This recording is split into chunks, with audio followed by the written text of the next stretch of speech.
বিশ্বের প্রায় সব দেশের উপর নতুন বর্ধিত রপ্তানি শুল্ক আরোপ করে বিশ্বজুড়ে রীতিমতো হইচই ফেলে দিয়েছে মার্কিন প্রেসিডেন্ট ডোনাল্ড ট্রাম্প। বিশ্ব অর্থনীতিতে ইতিমধ্যেই তার প্রভাব অনুভূত হওয়া শুরু হয়েছে।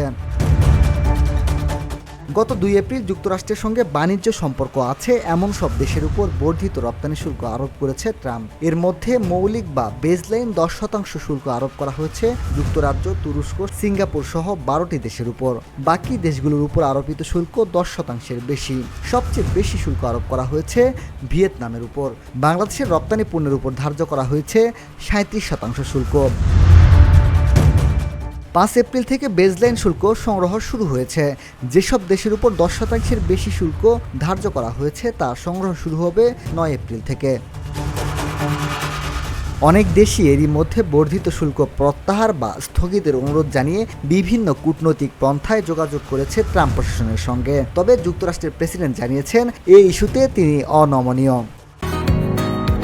বসুন্ধরা, উত্তরা, বনশ্রী, কুড়িল ও বাড্ডা সহ রাজধানীর বিভিন্ন স্থানে অভিজাত ও অত্যাধুনিক মানের ফ্ল্যাট কেনার এক নির্ভরযোগ্য প্রতিষ্ঠান প্লেজেন্ট প্রপার্টিজ লিমিটেড। তাই আপনার স্বপ্নের আবাসনের জন্য আজই যোগাযোগ করুন।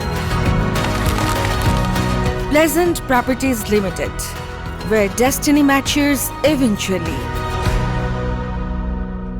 সোমবার হোয়াইট হাউসে সাংবাদিকদের সাথে মতবিনিময়কালে শুল্ক স্থগিত করবেন কিনা এমন প্রশ্নের উত্তরে ট্রাম্প বলেন, আমরা এমন কিছু ভাবছি না।